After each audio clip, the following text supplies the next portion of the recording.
सिर्फ सावर जात जो होते हैं ट्राइबल लोग, वो लोगों का सेवा लेते हैं। और द्वितीय परार्थ जो होता है वो सत्य युग से जगन्नाथ, बलदेव, सुभद्रा, सुदर्शन, ये चतुर्धा मूर्ति इसको बताते हैं। चतुर्धा मूर्ति भगवान प्रकट होता है। तो हम लोग के मालूम है सत्य युग में प्रकट हुए, लेकिन कौन सा सत्य युग अभी ढूंढना पड़ेगा। ब्रह्मा का एक दिन में 1000 सत्य युग आता है। तो अभी ढूंढो कैसा, कितना, कौन सा सत्य युग में आए। एक दिन नहीं तक ब्रह्मा का भी 50 साल उम्र हुआ, कितना दिन बीत गया, कौन सा सत्य युग को आया। इसीलिए ये जगन्नाथ के बारे में टाइम और प्लेस, समय और काल, इसका विचार से इसको विचार नहीं करने से चलेगा नहीं। हम लोग को ऐतिहासिक जो सूचना प्राप्त करते हैं उसको भी विश्वास करना पड़ेगा, पौराणिक सूचना को भी विश्वास करना पड़ेगा। और जगन्नाथपुरी में जगन्नाथ का लीला बहुत होता है, उसका गुरुत्व है बहुत। और जगन्नाथपुरी श्री क्षेत्र का बहुत गुरुत्व होता है। और ये रथ यात्रा होने वाला है, ये रथ यात्रा itself is a big topic. इसका पीछे भी बहुत रहस्य है। तो आज इस अधिवेशन में हम लोग संक्षेप में चर्चा करेंगे। स्कंद पुराण में जैसे वर्णना किया गया उसका ऊपर आधार करके मैं कुछ बताऊंगा। भिन्न भिन्न पुराण में ओवरऑल डिस्क्रिप्शन जो होता है, सर्वोपरि जो वर्णना दिया जाता है वो एक रहता है, लेकिन थोड़ा थोड़ा इधर उधर व्यतिक्रम भी होता है। मेरा समय होगा तो उसके बारे में मैं आप लोगों को बताऊंगा। तो स्कंद पुराण में ऐसा वर्णना आता है, ये सत्य युग का बात है। राजा इंद्रद्युम्न को ब्रह्मा का 25वां पीढ़ी का राजा बताया जाता है, 25th जनरेशन ब्रह्मा जी का। तो राजा इंद्रद्युम्न मालव देश का राजा थे और अवंती उनका राजधानी था। राजा इंद्रद्युम्न बहुत बड़े विष्णु भक्त थे। उस समय में राजा महाराजा लोग को विष्णु का भक्त होते थे, प्रजानुरंजन होते थे। उत्पन्न होता है सृष्टि का समय में और प्रलय का समय सब पानी उधर भी लीन हो जाता है।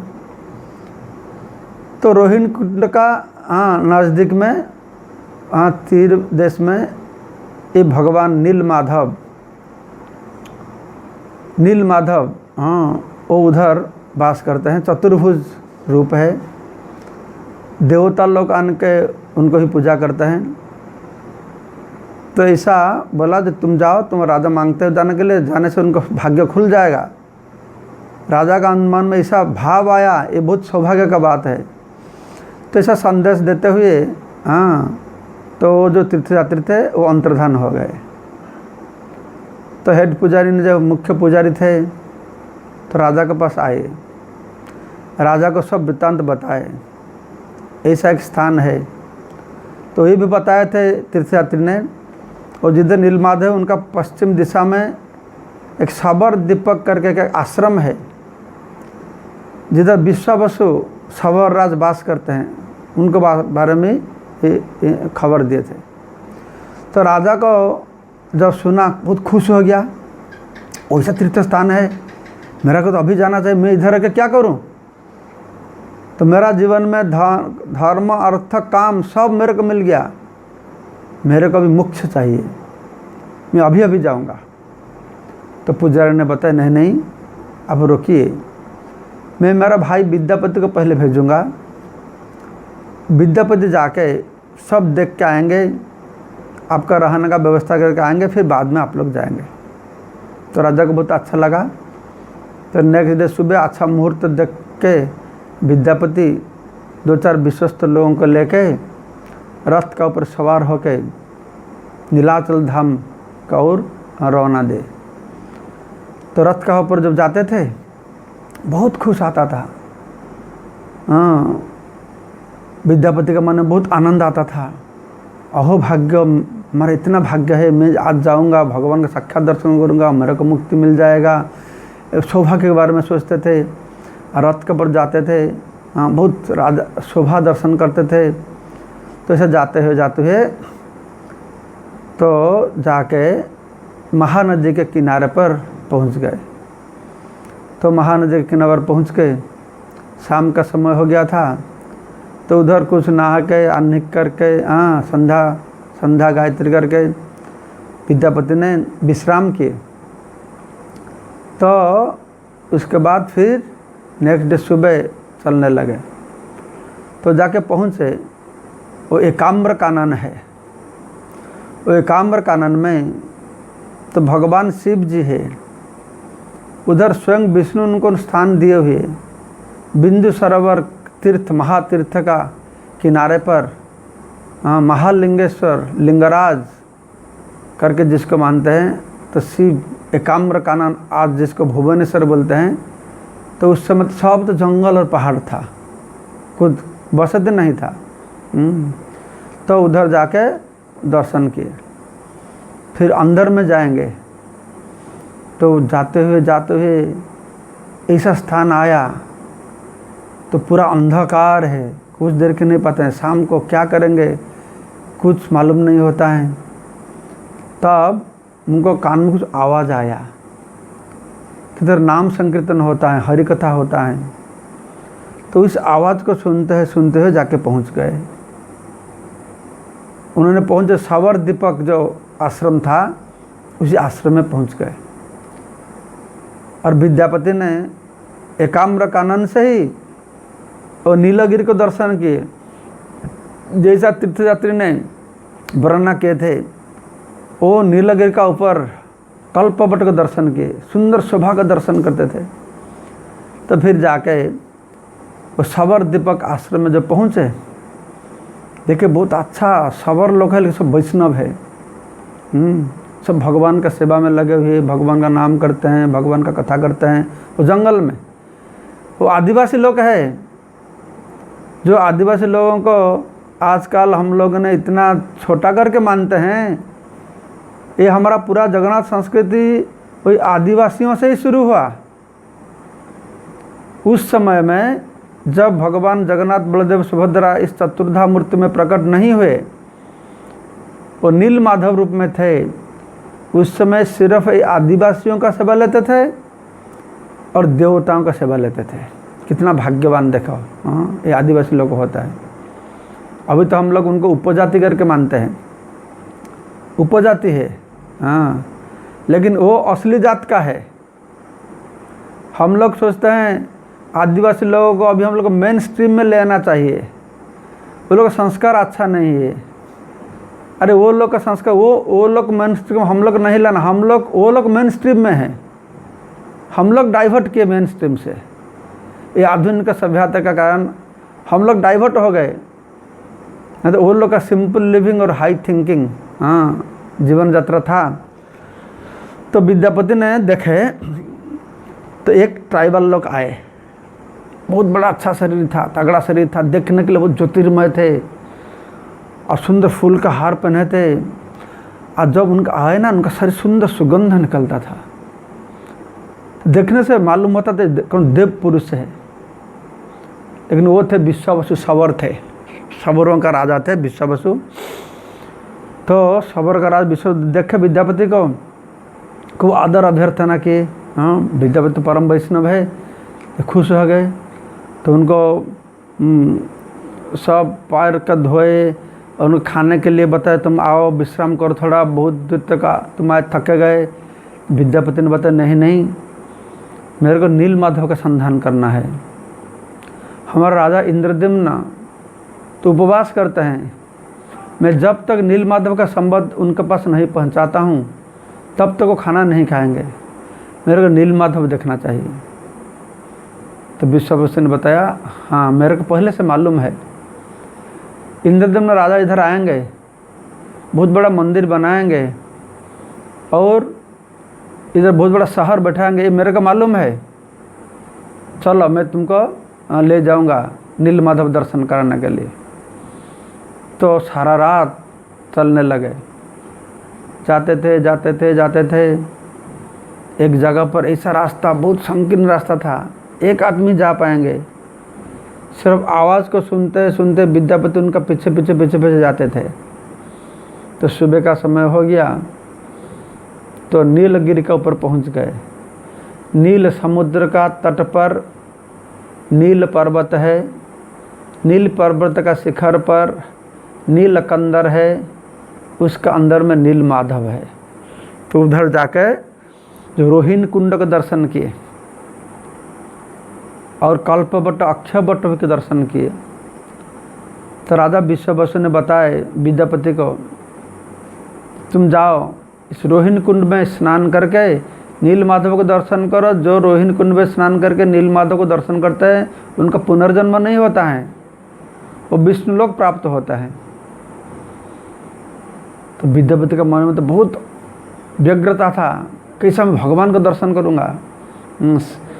स्फटिक नील इंद्र नीलमणि पत्थर से सुंदर विग्रह प्रकट है उधर, चतुर्भुज रूप थे। तो विश्ववसु ने बाहर बैठे, कल्प वृक्ष नीचे बैठे और विद्यापति ने मंदिर अंदर में गए।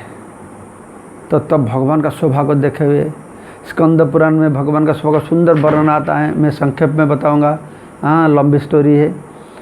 तो उधर जाके भगवान का बहुत आनंद में कीर्तन किए, जप किए, देख तो मन भर गया। वो देखने पाए भगवान पास लक्ष्मी देवी भी उधर थे, अनंत शेष भी उनका ऊपर उनका हुड लेके उधर बैठे थे। लक्ष्मी सुदर्शन भी थे, सुदर्शन का पीछे गरुड़ भी थे। ये सबको दर्शन कर पाए, सिर्फ नीलमाधव को दर्शन हुआ ऐसा नहीं, सबको दर्शन हुआ। तो दर्शन करके जब वापस आए तो विश्ववसु से मिले। विश्ववसु ने बताया तुम बहुत भाग्यवान हो, नीलमाधव का दर्शन को, चलो अभी हम लोग आश्रम पर चले जाएंगे, रात का समय आ गया, इधर बहुत जानवर होते हैं, शेर होते हैं, बाघ होते हैं, तो इधर को छोड़ के चला जाना पड़ेगा। तो दोनों ने जल्दी जल्दी उधर से चले आए।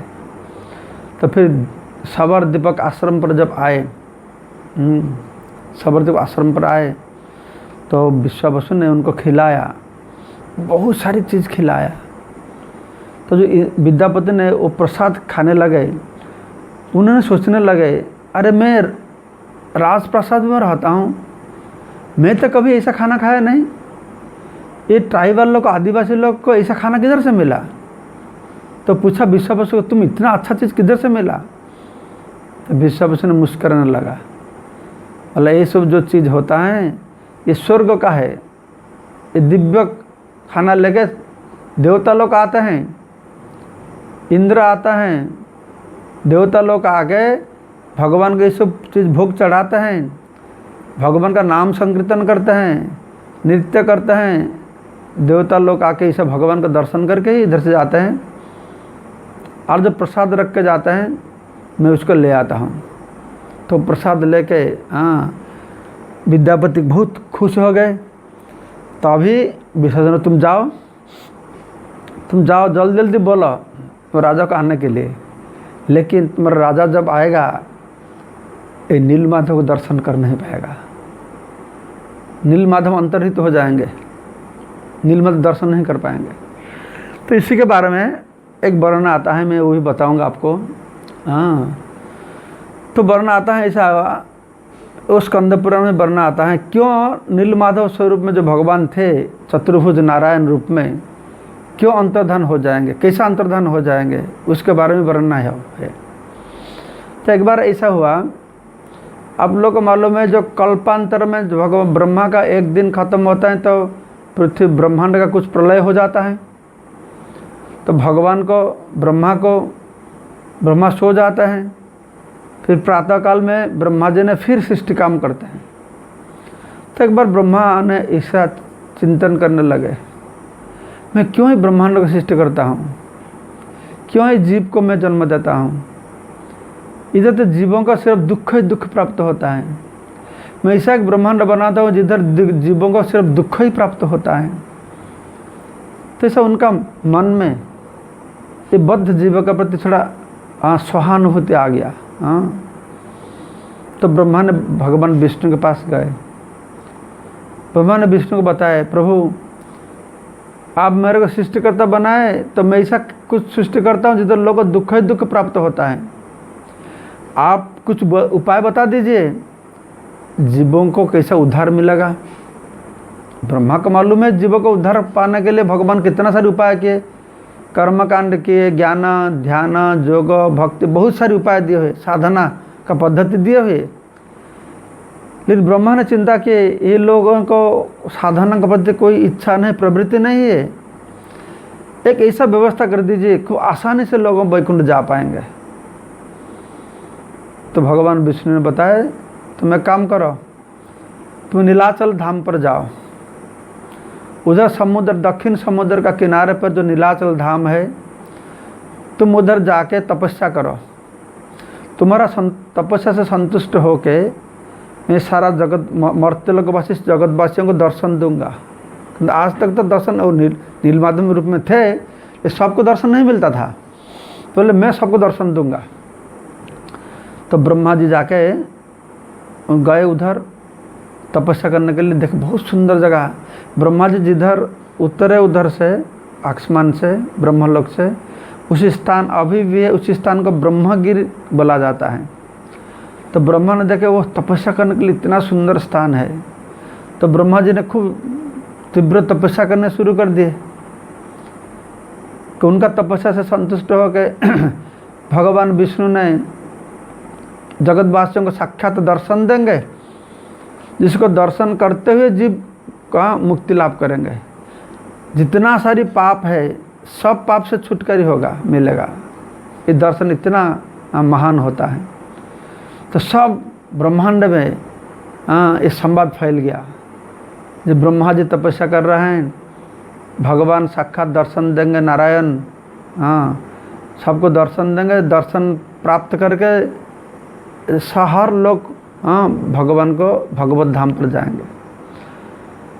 तो इस संवाद सुनते सारा दुनिया में, सारा विश्व ब्रह्मांड में लोग, सब देवता लोग, गंधर्व सब खुश हो गए, कितना अच्छा बात है, हम लोग सब भगवत धाम में खूब आसानी से जा पाएंगे। तो सब तो खुश हो गए। एक आदमी था वो बहुत दुखी हो गया। वो आदमी कौन है? वो यमराज। तो यमराज ने सोचने लगे, अरे ये लोग सब भगवान को दर्शन कर भगवत धाम पर चले जाएंगे तो मैं क्या करूँ इधर बैठ के, मेरा कंपनी कैसे चलेगा? नहीं नहीं, ऐसा नहीं हो सकता है, भगवान इसे दर्शन दे नहीं पाएंगे। तो ऐसा सोच के यमराज ने यमलोक से खूब द्रुत गति से आने लगे, आगे नीलाचल पर पहुंच गए। उधर देखे कल्पवट है, रोहिणी कुंड का किनारे पर, और रत्न सिंहासन पर लक्ष्मी नारायण दोनों बैठे हुए। यमराज ने दंडवत प्रणाम करके भगवान का बहुत स्तव स्तुति करने लगे। और स्तव स्तुति से भगवान बहुत प्रसन्न होते हैं। तो भगवान ने पूछे, हे वत्स, तुम मेरे को बताओ तुम्हारे मन का क्या अभिलाष है? मैं बहुत प्रसन्न हूँ तुम्हारा प्रति, तुम्हारा स्तव स्तुति श्रवण करके। तो क्या वासना है? मैं वरदान देना चाहता हूँ। तो यमराज ने बताया, पहले आप तब शपथ कीजिए, मैं जो वरदान मांगूंगा वो देंगे। अरे भगवान के लिए क्या समस्या है, तो जो चाहेंगे दे पाएंगे ना। तो बोला, मेरे एक प्रार्थना है, मैं सुना ब्रह्मा जी तपस्या करते हैं, इससे खुश हो कि आप सबको दर्शन देंगे, और सब दर्शन पाएंगे तो भगवत धाम पर चले जाएंगे, मेरा ब्रह्मांड क्या होगा इधर, मैं क्या करूँ इधर बैठ के। तो मेरा ये एक विनम्र आपका अनुरोध है, आप किसी को दर्शन नहीं देना।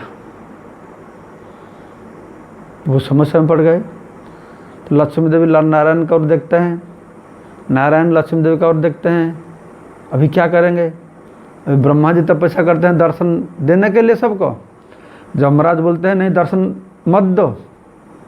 तो लक्ष्मी देवी ने बताया, देखो यमराज, तुम तो यमराज जो ड्यूटी करते हो, लोगों का पाप पुण्य का विचार करते हो, मरने वालों को देखते हो, ये ड्यूटी हम लोग ने तुमको दिया, प्रभु ने दिया तुमको।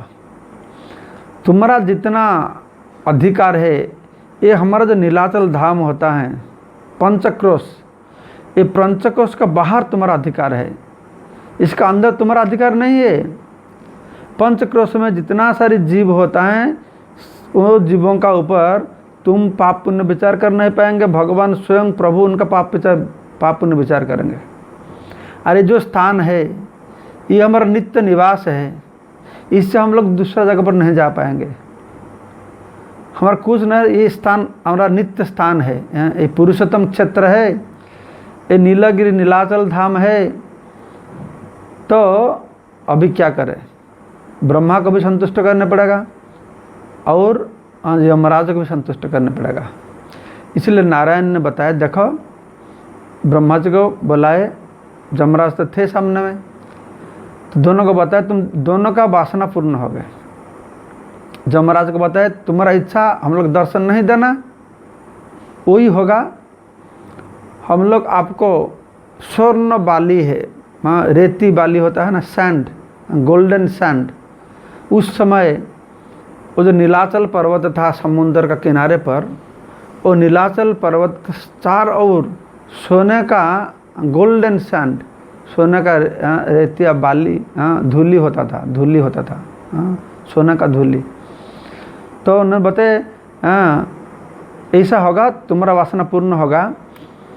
एक बहुत बड़ा हरिकेन आएगा, साइक्लोन, उसे सोना का धूला ने हम लोग ढक के रह जाएंगे, कोई देख नहीं पाएगा बहुत साल के लिए। लेकिन इसके बाद एक समय आएगा, हम लोग तो आपको छुपा देंगे। एक समय मेरा परम भक्त इंद्रद्युम्न में आएंगे, तो इंद्रद्युम्न बहुत उनका भक्ति तीव्र है, तो उस समय में हम लोग प्रकट होकर उनको दर्शन देंगे।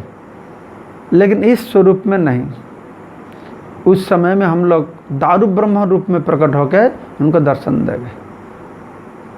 तो ये जो बात मैं बताया, मैं आपको विद्यापति आए थे, सबर दीपक में विश्व से बात होता था, इसी बात में बोलता था ना। तो उस बात को विश्वभूषण बताए कि तुम राजा आएंगे तो विग्रह को देख नहीं पाएंगे, ये विग्रह सोने का धूला में गोल्डन सैंड में ढक जाएंगे। लेकिन तुम राजा को मत बताओ, राजा को मत बताना, क्योंकि राजा को ऐसे बताएंगे देख दर्शन नहीं कर पाएंगे तो वो तो खाना आहार विहार सब परित्याग करके आत्महत्या कर देंगे, तुमको आने दो इधर।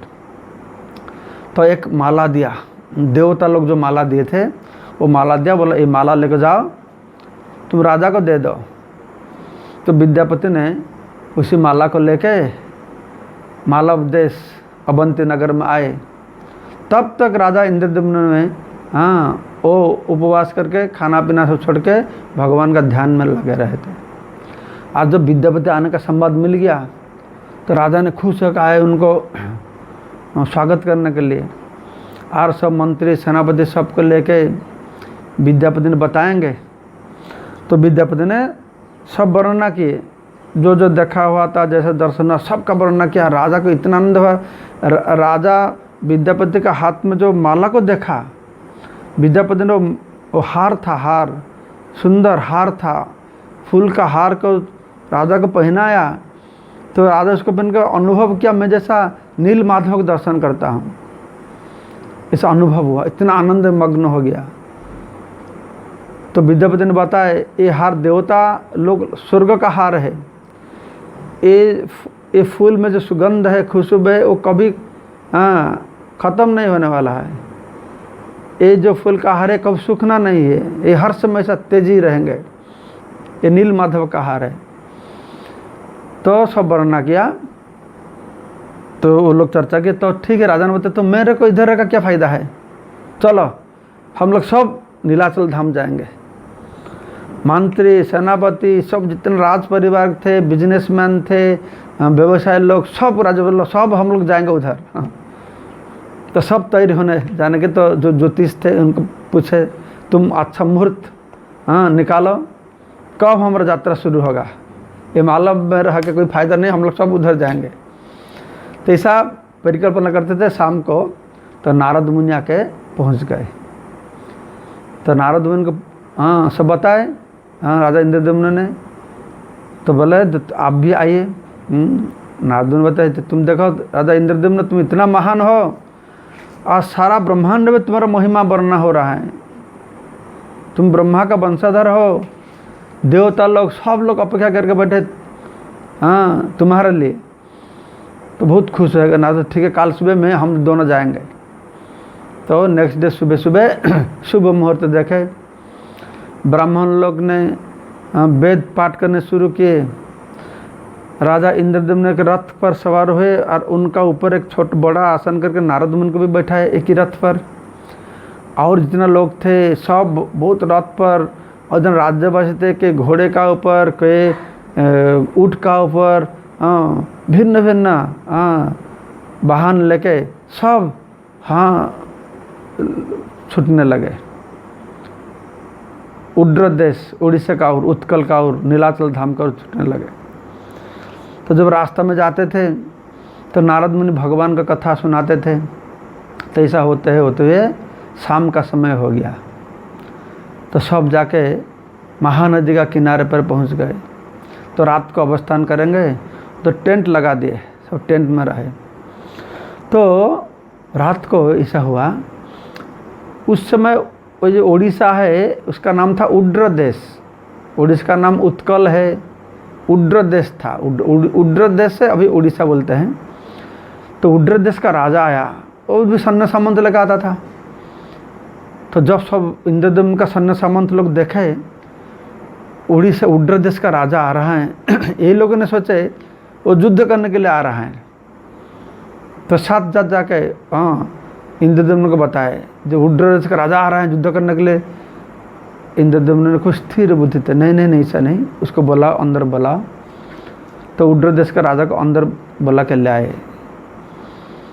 तो उड्र देश के राजा ने, मैं उड्र देश का राजा हूँ, मैं आया हूँ आपको दर्शन कर। वो युद्ध करने के नहीं आते थे, उसका दूसरा उद्देश्य था।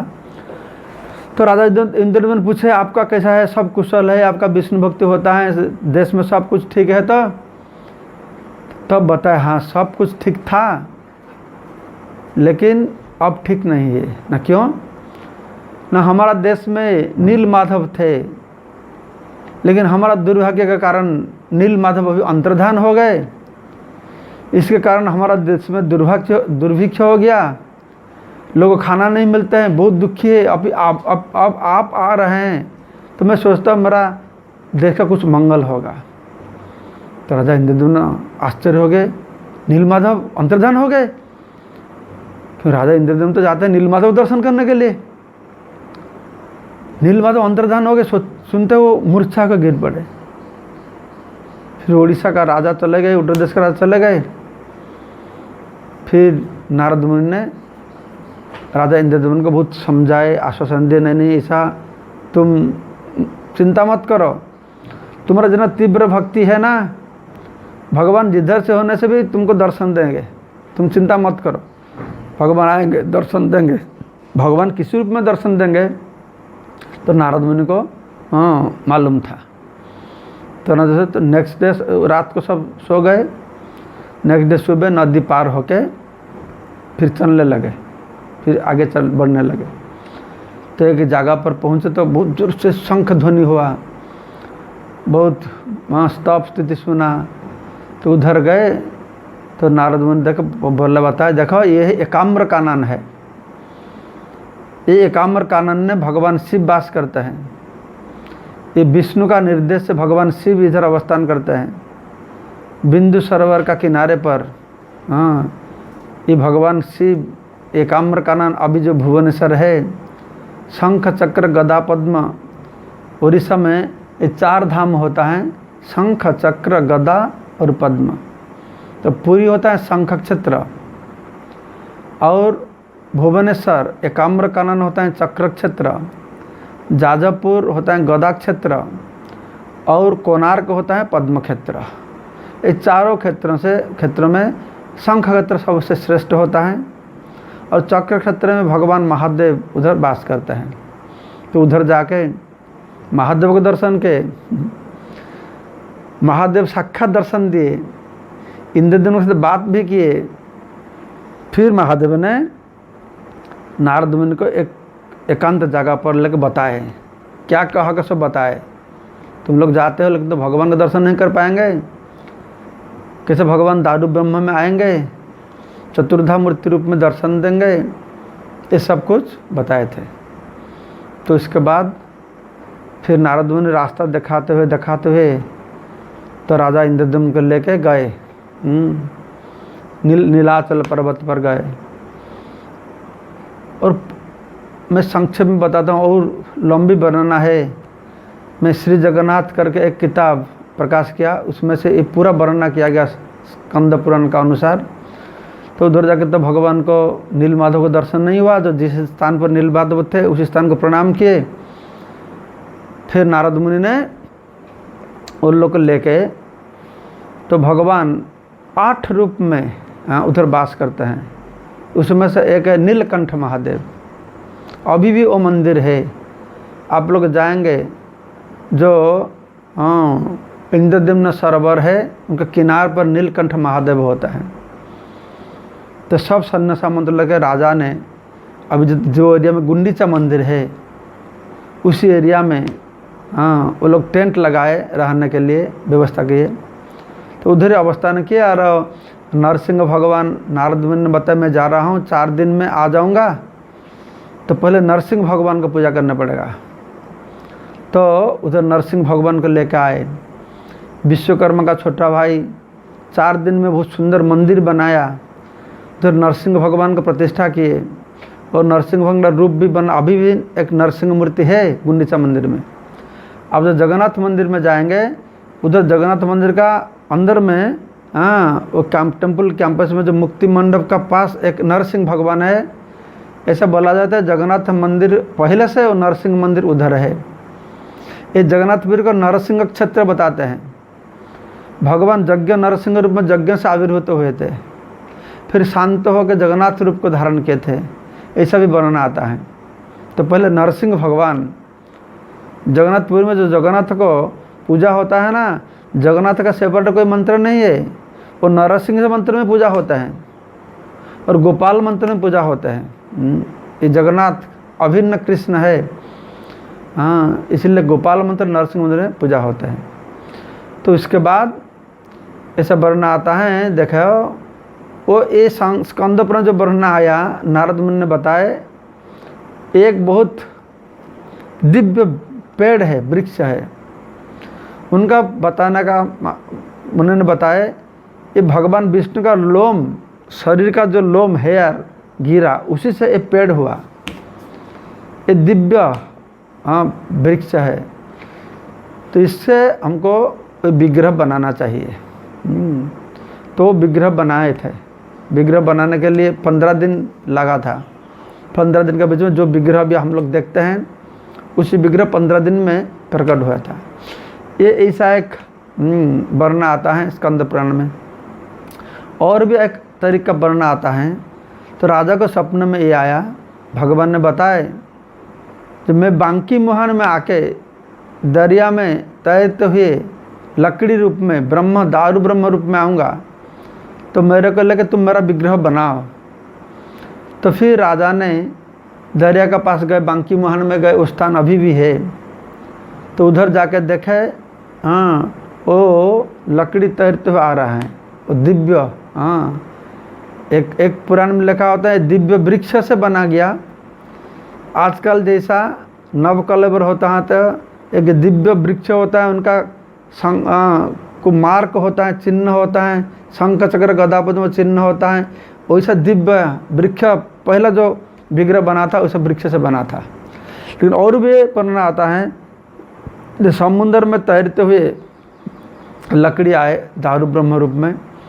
तो भगवान स्वप्न में बताया राजा को, उसी लकड़ी को लेके तुम मेरा विग्रह बनाओ। तो राजा इंद्रदेव जाकर देखे नेक्स्ट से सही से वो लकड़ी है, तो लकड़ी को ले आएंगे तो कोई उठा नहीं सकता है। फिर विश्वावसु को ले आए, तो विश्वावसु उनको लेकर आए। ये तो एक वर्णना में जैसा कब बताया,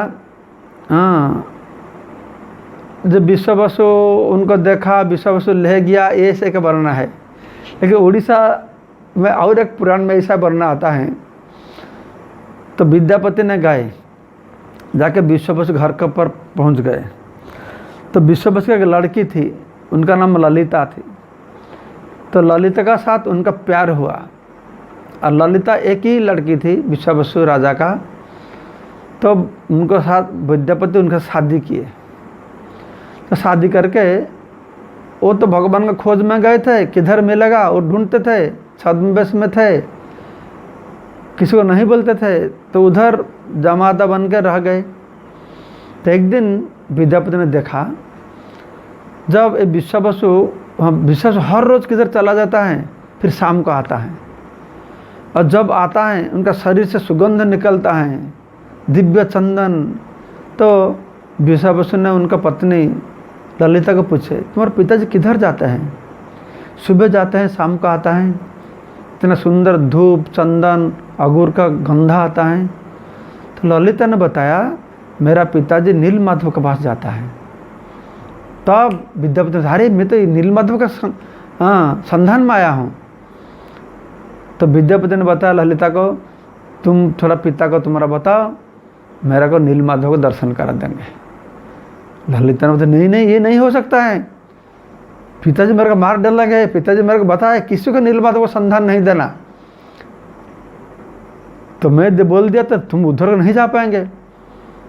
विद्यापति तो ललिता को शादी करने के लिए आए नहीं, उनका लक्ष्य था हाँ वो राजा को बताना चाहिए, इंद्रद्युम्न को।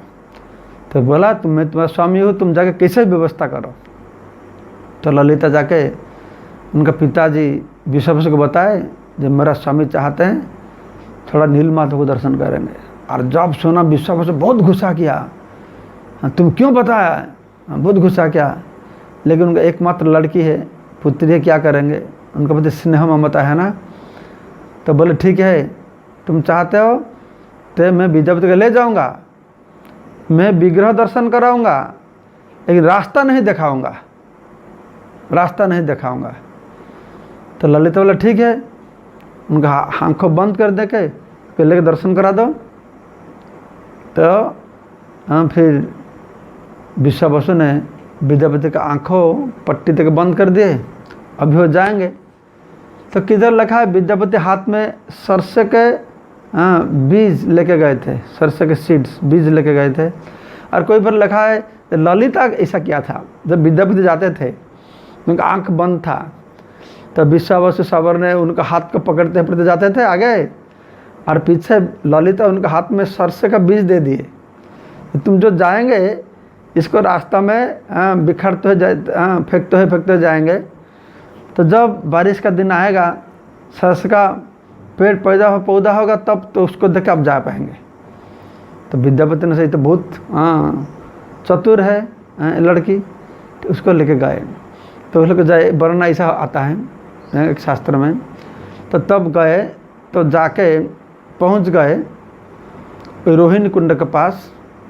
तो आंखों का पट्टी खोल दिए, और विश्वावसु ने बताया, तुम रोहिणी कुंड का तेरे में थोड़ा बैठो, मैं जाके थोड़ा जंगल से फल मूल ले आता हूँ, नीलमाधव को हम लोग भोग देंगे। तो जंगल में गए, तो विद्यापति ने बैठे थे ये जो रोहिणी कुंड का किनारे पर।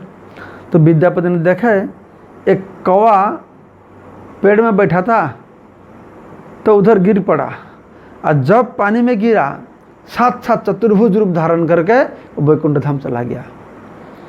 तो विद्यापति ने सोचा, हाँ ये तो बहुत अच्छा बात है, इधर नहाने से ही साक्षात वैकुंठ चला जाता है, तो मैं अभी छलांग लगाऊंगा। तो प्रस्तुत हो गया, छलांग लगाएंगे तो हाँ मुक्ति लाभ कर वैकुंठ चले जाएंगे। तो एक शून्यवाणी हुआ, ए विद्यापति, तुम एक विशेष कर्तव्य लेके इधर आए हुए। राजा इंद्रद्युम्न ने उधर उपवास करते हैं, खाना पीना छोड़ के बैठे हैं, तो ड्यूटी तुमको करना है, तुम ऐसा मत करो। तो फिर विद्यापति को होश आया, बोले नहीं मेरे को ऐसा नहीं करना चाहिए, तो छलांग नहीं लगाया। तो जब विश्वावसु आया, तो विश्वावसु दर्शन कराया। दर्शन करने के बाद विश्वावसु का ये तब फिर विद्यापति चले गए। तो विश्वावसु को मालूम हो गया जे नीलमाधव नहीं रहेंगे। तो राजा इंद्रदम्न तो सैन्य सामंत लेकर आए। विश्वावसु ने सोचा ये हमारा नीलमाधव को ले जाने के लिए राजा आ गए, तो इसलिए वो युद्ध करने के लिए तैयार हो गया। तो राजा युद्ध किए।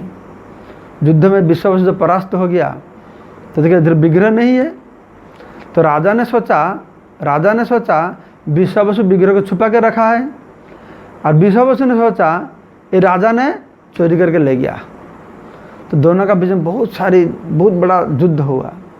फिर शून्यवाणी हुआ, ओ विश्वावसु तुम युद्ध मत करो, ये इंद्रदम्न मेरा बड़ा भक्त है, मैं तो इतना दिन तुम्हारा प्रेम से तुम्हारा भक्ति से तुम्हारे पास रहूँगा। अभी इंद्रदम्न आए, मेरे लिए बहुत बड़ा मंदिर बनाएंगे, बहुत बड़ा व्यवस्था होगा, तुमको भी मेरा सेवा का मौका मिलेगा। इसलिए आज तक पुरी में जगन्नाथ का जो स्नान पूर्णिमा होता है, स्नान पूर्णिमा से शुरू करके 1 महीना तक जगन्नाथ गुंडीचा मंदिर पर जाते हैं। जब वापस आते हैं तब तक ये विश्वावसु का परिवार का जो लोग होता है वो दैतापति बोलते हैं, वो सवर परिवार का लोग होता है। ये सवर परिवार का लोगों को ही सेवा का मौका मिलता है। ये भगवान ने बताए थे, ये सवर विश्वावसु का परिवार का लोग 1 महीने में हमारा सेवा करेंगे। भगवान का जो बुखार लीला होता है, अनवसर होता है, भगवान का श्री विग्रह को बनाते हैं, तो भगवान ट्राइबल लोग होते हैं, आदिवासी लोग सवर लोग होते हैं। सवर लोग ट्राइबल लोगों में सबसे निकृष्ट है, वो सवर है। लेकिन जगन्नाथ का संस्कृति इतना महान है। देखो भगवान वेद पुराण में ब्राह्मण और वैष्णव का इतना महान गुणगान किए, लेकिन वैदिक शिक्षा के अनुसार जो लोग को बहुत सवर लोग को बहुत निकृष्ट करके मानते हैं, अस्पृश्य करके मानते हैं, लेकिन भगवान उनको बहुत बड़ा पोजीशन दिए। क्या पोजीशन दे? ये हमारा परिवार का लोग है। ब्राह्मण लोग तुम्हारा हमारा पूजक हो, भक्त वैष्णव तुम्हारा हमारा भक्त हो, लेकिन ये जो ट्राइबल लोग होते हैं, ट्राइबल में बहुत सारी ट्राइबल होता है, मुंडा, सांताल, रियांग करके, तो उसमें से एक ट्राइब है वो उसको सवर बोला जाता है, सबसे निकृष्ट है वो ये विश्वावसु सवर, लेकिन वो परम वैष्णव है।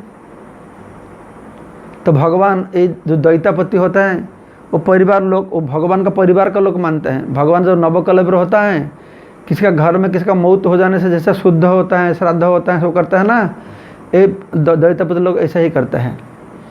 तो उनको सेवा का मौका दिया जाएगा। तो फिर युद्ध बंद हो गया। तो अभी तो नीलमाधव नहीं है। तब मैं जो बताया, उनका सपने में राजा सपने देखे, भगवान ने बताया मैं दारू ब्रह्म रूप में आऊँगा। तो दारू ब्रह्म रूप में आके जो चक्र तीर्थ है, अभी भी आप लोग जाएंगे देख पाएंगे, चक्र तीर्थ है, बांकी मुहान है। तो वो जो लकड़ी आया दारू, तो कोई उठा नहीं पाया। फिर विश्वावसु आके सब लकड़ी को ले गए गुंडीचा मंदिर। एक गुंडीचा मंदिर जो एरिया आता है, ये भगवान का जन्म स्थान होता है। वो तो नीलाचल जो मंदिर है ऊंचा पहाड़ का ऊपर, वो द्वारका धाम होता है, वो नीलाचल है। गुंडीचा मंदिर सुंदराचल है। अभी जो बड़ा मंदिर है ये अभिन्न द्वारका ऐश्वर्य का धाम है। गुंडीचा मंदिर सुंदराचल ये माधुर्य का धाम, अभिन्न वृंदावन होता है। मेन मंदिर पर वो रत्न सिंहासन है, रत्न वेदी है जिधर भगवान बैठते हैं। और गुंडीचा मंदिर पर जो वेदी है वो महावेदी बोलते हैं, ये भगवान का जन्म स्थान है। इसी एरिया में राजा इंद्रदम्न जाके सब बैठे थे। और उधर नीलकंठ महादेव, उनका दक्षिण दिशा में एक चंदन का पेड़ था, उधर ही यज्ञ का शुरू हुआ। सहस्र अश्वमेध यज्ञ किया गया। जो यज्ञ में स्वर्ग का देवता लोग भी आए, इंद्र भी आए थे। इंद्रदेव ने उनको प्रार्थना किया आप यज्ञ शेष तक इधर रोकिए। सब देवता लोग बहुत खुश हुए थे। ऐसा तो कोई यज्ञ करता है, तपस्या करता है, देवता लोग उसको आके कैसा हानि करेंगे, उसको तपस्या को तोड़ देंगे, यज्ञ में कुछ विघ्न करेंगे, ऐसा करते हैं देवता लोग। लेकिन इंद्रदेव का ऊपर इतना प्रसन्न हुए थे, सब देवता लोग रोके। ब्रह्मांड में जितना सारी मुनि ऋषि लोग थे सबको बुलाए थे, और यज्ञ में सब दान दिया जाएगा। लाखों लाखों गाभी लाए थे। एक गाभियों ने जिधर खड़ा होते थे उनका पैर से दवा होने से एक गड्ढा हुआ। वो गड्ढा में वो लोग टट्टी करते थे, पेशाब भी करते थे। और राजा इंद्रदम्न ने दान देने के लिए संकल्प करते, पानी भी उधर भरा हुआ था। वो पानी से भर के अभी जो इंद्रदम्न सरोवर है, वो इंद्रदम्न सरोवर बना, बहुत बड़ा तीर्थ स्थान बना। तो गुंडीचा मंदिर है कि भगवान का बहुत प्रिय होता है, इसलिए साल में एक बार भगवान आते हैं। तो एक लकड़ी को लेके विग्रह बनाएंगे, लेकिन विग्रह बनाएंगे कोई, जितने लोग कोई विग्रह बना नहीं पाता है। तो राजा ने खूब चिंतित हो गए। फिर एक बूढ़ा काठ मिस्त्री आए, कारपेंटर, उनका नाम अनंत महाराणा बोलते हैं, विश्वकर्मा। भगवान स्वयं अनंत महाराणा रूप में आए। भगवान का कौन रूप दान दे सकता है? भगवान आप ही आपको रूप दान दे सकता है। तो उन्होंने एक शर्त रखा, मैं बना पाऊंगा, 21 दिन मेरे को समय देना चाहिए। 21 दिन मेरे को समय दो, मैं घर में रह के बंद, दरवाज़ा बंद रहेगा। 21 दिन का बीच में दरवाज़ा खोल देंगे तो मैं नहीं रहूँगा, विग्रह उसी अवस्था में रह जाएंगे। तो अनंत महाराणा को एक घर पर रखा गया और सब दारू को भी उधर रखा गया, लकड़ी को। तो उन्होंने विग्रह बनाते थे 15 दिन हो गया तो कुछ आवाज़ नहीं आया। तो रानी गुंडीचा ने बहुत व्यस्त हो गए, बेचारे बूढ़े आदमी मर गया ना, क्या हुआ, खोलो। तो राजा ने बोला नहीं नहीं मेरे को नहीं खोलना। तो वो ज़बरदस्त नहीं, खोलना ही पड़ेगा। तो खोला, देखा विग्रह जो अवस्था में अभी हम लोग देखते हैं उसी अवस्था में देखे हुए, और अनंत महाराणा उधर नहीं था। तो राजा ने खूब सोचने लगे हमने कितना बड़ा भूल कर दिया। तो शून्य बने, नहीं शून्य बनी ने बताया यही मेरा विग्रह है, ये असंपूर्ण नहीं है, ये पूर्ण है। इसी रूप में इस कलियुग लोगों को मैं दर्शन दूंगा। तो तुम जाओ ब्रह्मा जी को बुलाओ। मैं जो पहला एक लीला बताया था ना, ब्रह्मा जमराज आए थे, तो उस समय भगवान नारायण ने बताए थे मैं चतुर्भुज चतुर्धा मूर्ति दारू ब्रह्म में प्रकट होऊंगा और तुम आएंगे, आके मेरा प्रतिष्ठा करेंगे। तो राजा इंद्रदम्न ने उधर मंदिर बनाए। मंदिर बनाने के बाद ब्रह्मा लोग गए ब्रह्मा जी को बुलाने के लिए। तो जब ब्रह्मा जी के पास पहुँचे, ब्रह्मा जी को बताया मेरा ऐसा, आइए आप विग्रह प्रतिष्ठा करेंगे। ब्रह्मा जी ने हंसने लगे, अरे तुम जब मरते लोग से इधर आए, इस समय में मरते पूरे कई हजार साल गत हो गया, प्रवाहित हो गया। तो फिर ब्रह्मा जी जब आए, इंद्रदम्न को लेके देखो वो मंदिर है, लेकिन मंदिर गाल माधव करके और एक राजा उधर विष्णु मूर्ति बैठा के वो पूजा करता है। वो बोलते हैं मंदिर मेरा है। तो इंद्रदम्न नहीं, तो मंदिर मेरा है। तो बीच में झगड़ा लग गया। तो बहुत साल हो गया ना, ये राजा गाल माधव वो दक्षिण भारत गए थे। तो घोड़ा के ऊपर सवार होके जब समुद्र का तीर होते हुए आते थे, एक जगह पर उनका घोड़ा का पैर लग गया किधर, तो घोड़ा गिर गया। तो राजा ने सोचा, गाल माधव ने सोचा क्या हो गया। तो देखा घोड़ा कुछ है उधर। तो घोड़ा तो देखा बहुत बड़ा मंदिर है। तो मंदिर को उद्धार करके उधर विष्णु को विग्रह बैठा था। तो गाल माधव मतलब नहीं मेरा मंदिर, इंद्र ने मैं बनाया। तो ब्रह्मा जी ने बताया कोई साक्षी है। तो भूषण काक की था, भूषणी काक, कौवा थे, कौवा, वो बहुत साल उनका उम्र है। उन्होंने बताया हाँ मैं देखा है, ये राजा इंद्रदम्न इसको बनाए। फिर और भी बनाता है। इंद्रदम्न सरोवर में कोई कछुआ है, कछुआ लोगों ने वो लोग बोला भाई हम लोग सब पत्थर पीठ में पत्थर लेते कछुआ बन गया। इतना पत्थर लगा इस अभी जो मंदिर 1200-1300 साल पहले बनाए, उड़ीसा का राजा लोगों ने बनाए। उस साल हजार साल पहले जो मंदिर बना था वो 1000 फुट 1000 फीट 666 हाथ का था। 1000 फुट सोना का मंदिर था, बहुत अच्छा वाला मंदिर था। तो मंदिर तब हम लोग देख नहीं पाते हैं।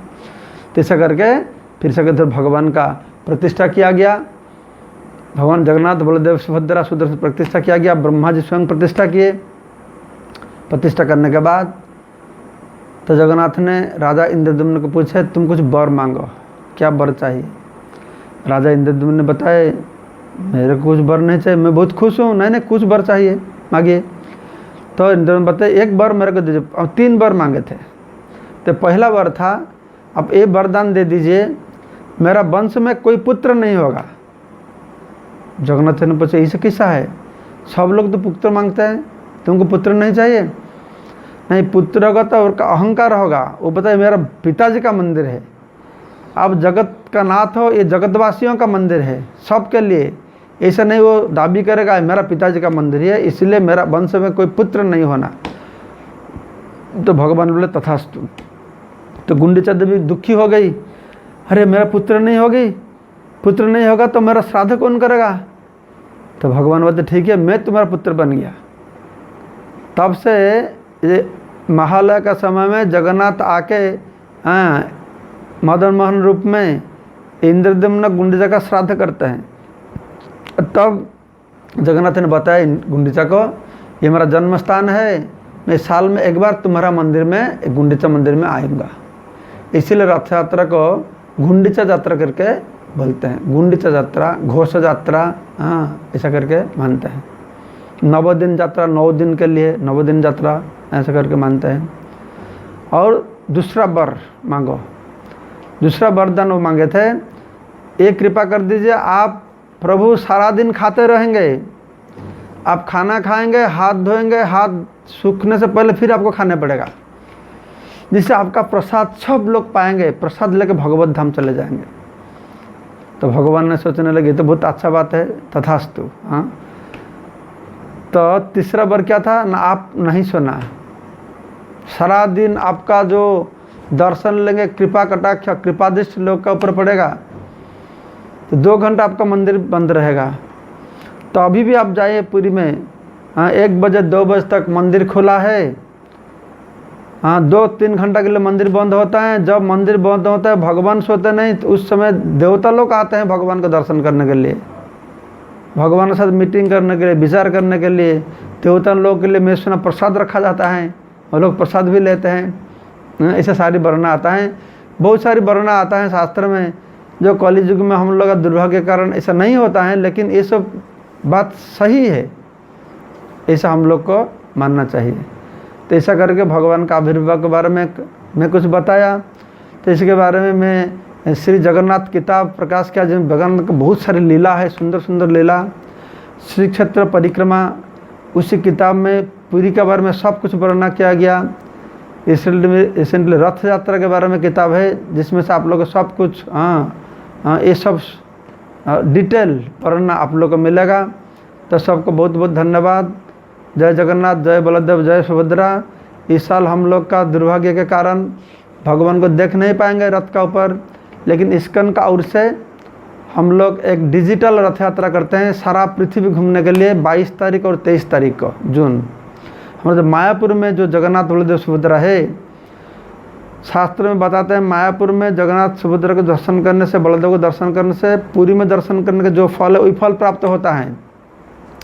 एक बार रक्त बहाव करके एक असुर पुरी आक्रमण करने का था। उस समय दैत्यपति लोगों ने ये मायापुर नवद्वीप धाम पर जगन्नाथ को ले आए थे। इधर एक स्थान है अभिन्न पुरी माना जाता है, उसी विग्रह को लेके डिजिटल रथ यात्रा होगा, वर्चुअल रथ यात्रा। हम लोग इस्कॉन मायापुर का भक्त लोग व्यवस्था किए। आप लोग mayapur.com में जाइए, उधर से आप लोग लिंक मिल जाएगा। आज से रजिस्ट्रेशन कीजिए, कुछ पैसा वैसा कुछ भी नहीं लगेगा। तो डिजिटल जूम का माध्यम में आपका घर पर जाके जगन्नाथ बलदेव सुभद्रा पहुंच जाएंगे। आप दर्शन करेंगे, जगन्नाथ के लिए अच्छा खाना बनाएंगे, भोग भी लगा पाएंगे और आरती भी कर पाएंगे 1-2 मिनट के लिए। हर सारा पृथ्वी में जितना भक्त लोग है, जो लोग रजिस्ट्रेशन करेंगे, उनके घर पर भगवान जाएंगे। बहुत धन्यवाद। हरे कृष्णा कृष्ण कृष्ण हरे हरे, हरे राम राम राम हरे हरे। बंद गया? अच्छा, फेसबुक ऑन है। तो अभी हमारा इस्कॉन में तो डिजायर टीवी में बताया था, अभी तक बोलता था। तो हमारा फेसबुक में जो लोग हैं, भक्त लोग हैं, आप लोग के लिए एक अनुरोध है। आप लोग सुने हुए हमारे इस्कॉन का गुरुदेव में उनमें से एक होते हैं श्रील भक्तिचर स्वामी महाराज। श्रील प्रभुपाद का बहुत प्रिय शिष्य थे, उनका सेक्रेटरी थे, परम वैष्णव है। तो उन्होंने उज्जैन में थे, लेकिन हमारे अमेरिका में भक्त लोग को तकलीफ होता है, वो लोग भी कष्ट में प्रचार करते हैं, उनको देखने के लिए अमेरिका चले गए। तो दुर्भाग्य के कारण उन्होंने सोचे मेरा भक्त लोग सब अमेरिका में पड़े हैं, मैं इधर सुख में रहूँगा, इसी चिंतन कर गए। लेकिन हमारा दुर्भाग्य है उनको कोरोना वायरस पकड़ लिया। तो महाराज भी हॉस्पिटल में है, आईसीयू में है, वेंटिलेटर में है। इसीलिए हम आज हम लोग 10 बजे हमारा इधर मायापुर में नरसिंह पूजा होगा। मायापुर टीवी में आप लोग देख पाएंगे, योगदान कर पाएंगे, ये कन्फर्म डेस। मायापुर टीवी जाएंगे तो देख पाएंगे।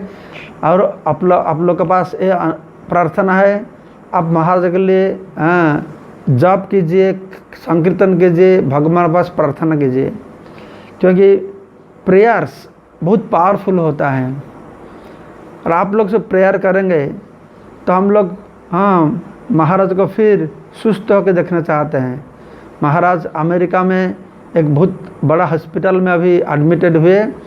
तो आप लोग सबको मेरा विनती अनुरोध है, आप लोग कृपा करके सब और दूसरा को भी बताइए, कुछ एक्स्ट्रा राउंड जॉब कीजिए करके संकल्प करके महाराज को अर्पण कीजिए, थोड़ा कीर्तन कीजिए महाराज के लिए, आप प्रार्थना भी कीजिए।